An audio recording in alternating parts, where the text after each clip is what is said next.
నేను శాసనసభలో చెప్పాను, బడ్జెట్ సమావేశాల్లో మీరు 7 లక్షల కోట్ల అప్పు అని చేస్తున్న గోబల్స్ ప్రచారం తప్పు.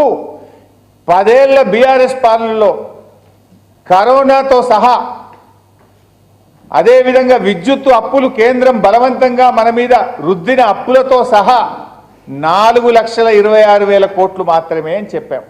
ఇది నేను బయట చెప్పలే, శాసనసభలో చెప్పాం. కానీ వీళ్ళు హామీలు అమలు చేయజేతగాక 7 లక్షల కోట్ల అప్పు అని ఒక గోబల్స్ ప్రచారానికి పాల్పడతా ఉన్నారు. 10 ఏళ్లలో బీఆర్ఎస్ ప్రభుత్వం కరోనా లాంటి క్లిష్టమైన సమయంతో సహా 4,26,000 కోట్ల అప్పు చేస్తే రేవంత్ రెడ్డి గారు ఒక్క ఏడాదిలోనే 1,00,000 కోట్లు దాటింది. ఈయన చేసిన అప్పు 1,00,000 కోట్లు దాటింది. అంటే నువ్వు 5 ఏళ్లలో 5 లక్షల కోట్ల అప్పు దాటుతుంది నీది. 10 ఏళ్లలో బీఆర్ఎస్ ప్రభుత్వం చేసింది 4,26,000 కోట్లు అయితే నువ్వు 5 ఏళ్లలోనే 5 లక్షల కోట్లు దాటుతున్నావు. నువ్వా మమ్మల్ని విమర్శించేది? ఎన్నికలప్పుడు కొంతమంది క్వశ్చన్లు వేసినారు, మీరు ఇన్ని హామీలు ఇస్తున్నారు కదా, ఈ హామీలన్నీ ఎట్లా అమలు చేస్తారు, ఇవి ఆచరణ సాధ్యమా అంటే ఈరోజు ఆర్థిక మంత్రిగా ఉప ముఖ్యమంత్రిగా ఉన్న బట్టి విక్రమార్కనే చెప్పిండు, కాంగ్రెస్ పార్టీకి ఆస్తులు ఎట్లా పెంచాలనో ఆదాయం ఎట్లా పెంచాలనో బాగా తెలుసని మాట్లాడిండు. ఒక్కసారి ఆ వీడియో చూద్దాం. కోసం రకరకాల హామీలు ఇచ్చారు, కానీ ఆ హామీలు నెరవేర్చడానికి అయ్యే ఖర్చు ఇప్పుడు రాష్ట్ర ఆదాయం కన్నా 3 ఉంది. ఆదాయాన్ని సమకూర్చుకోవటంలో అపారమైనటువంటి అనుభవం ఉన్నటువంటి కాంగ్రెస్ పార్టీకి ఇది పెద్ద సమస్య కాదు. కోసం రకరకాల హామీలు ఇచ్చారు, చాలే, కానీ ఆ హామీలు నెరవేర్చిన ఆయన ఎంత బాగా చెప్పిండు. మా కాంగ్రెస్ పార్టీకి ఆదాయం పెంచుకోవడం బాగా అలవాటట. ఆదాయం పెంచుకున్నారు, మీ ఆదాయం పెంచుతున్నారు తప్ప రాష్ట్ర ఆదాయం పెంచుతలేరు. మీరు మీ అలవాటు మీ సొంత ఆదాయాలు పెంచుతున్నారు, మీ ఆస్తులు పెంచుకుంటున్నారు, రాష్ట్ర ఆదాయం పెంచలే మీరు. ఇక ఇరిగేషన్ రంగం అసలు వచ్చి రాగానే ఆదిలోనే హంసపాద్ అన్నట్టు 10 ఏళ్ల పాటు కేసీఆర్ గారు కృష్ణా నది మీద మన ప్రాజెక్టులు మన రాష్ట్రం యొక్క పరిధిలో ఉండేటట్టు కాపాడింది. కానీ వీళ్ళు వచ్చి రాగానే కేఆర్ఎంబీకి అప్పచెప్పి మళ్ళీ కేసీఆర్ గారు బయలుదేరితే భయపడి అసెంబ్లీలో తీర్మానం చేసింది తప్ప మీకు రాష్ట్రము రాష్ట్ర ప్రయోజనాలు ఈ ప్రాజెక్టులు కాపాడే సోయి కూడా లేకుండా పోయింది. అయితే ఈ మధ్య మీరు చూస్తున్నారు 1,53,00,000 పంట పండింది, ఇదేదో మా కాంగ్రెస్ పార్టీ ఘనత అని ఈ మధ్య మాట్లాడుతున్నారు మంత్రులు.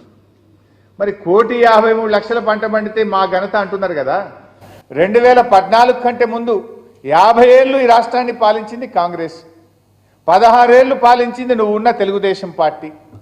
66 ఏళ్ల కాంగ్రెస్ తెలుగుదేశం పాలనలో 2014-15కు ముందు ఈ రాష్ట్రంలో పండిన వరిధాన్యం ఎంత అంటే 68 లక్షల మెట్రిక్ టన్నులు.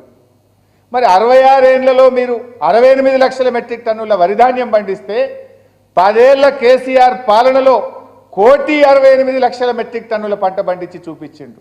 అంటే 10 ఏళ్లలో కేసీఆర్ గారి ప్రభుత్వం 1,00,00,000 మెట్రిక్ టన్నుల పంట పెంచింది. 66 ఏళ్లలో మీరు పండించింది 68 లక్షల మెట్రిక్ టన్నులు అయితే 10 ఏళ్లలో దాన్ని 1,68,00,000 మెట్రిక్ టన్నులకు తీసుకుపోయిన ఘనత బీఆర్ఎస్ పార్టీ. అంటే ఏం చేయకపోతేనే 1,68,00,000 మెట్రిక్ టన్నుల పంట పండిందా? ఏమైనా మ్యాజిక్ చేస్తేనో మంత్రం వేస్తేనో 1,68,00,000 పంట పండిందా? మిషన్ కాకతీయ కింద చెరువులు బాగా చేసినాం, అన్ని ప్రాజెక్టుల కాలువల ద్వారా తూములు పెట్టి చెరువులకు అనుసంధానం చేసి ప్రాజెక్టు నీళ్లతో చెరువులు నింపే ప్రయత్నం చేశాం. రైతులకు 24 గంటల నాణ్యమైన కరెంట్ ఇచ్చాం. అన్ని వాగుల మీద 1,200కు పైగా చెక్ డ్యాములు కట్టాం. రైతు బంధు పథకాన్ని తెచ్చి రైతుకు భరోసానిచ్చాం. మీరు పెండింగ్లో పెట్టిన పాలమూరు ప్రాజెక్టులను రన్నింగ్ ప్రాజెక్టులుగా మార్చి 6,35,000 ఎకరాలకు పాలమూరు జిల్లాలో సాగునీరు అందించాం. రంగనాయక సాగర్, మల్లన్న సాగర్, కొండపోచమ్మ సాగర్ కాళేశ్వరంలో అంతర్భాగం కాదా? ఆ ప్రాజెక్టుల ద్వారా కాలువల ద్వారా చెరువులు నింపి చెక్ డ్యాములు నింపి బ్రహ్మాండంగా పంటలు పండించే ప్రయత్నం చేశాం.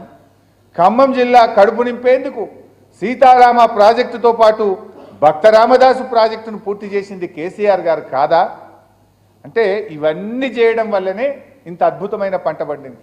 అసలు మీరు ఏం చేసి నేను అడుగుతాను, మీరేదో బాగా 1,54,00,000 పంట పండిందని డబ్బా కొడుతుంది కదా. మీ ఏడాది కాలంలో మీ ఏడాది పాలనలో ఒక్క చెరువు బాగా చేసిండ్రా?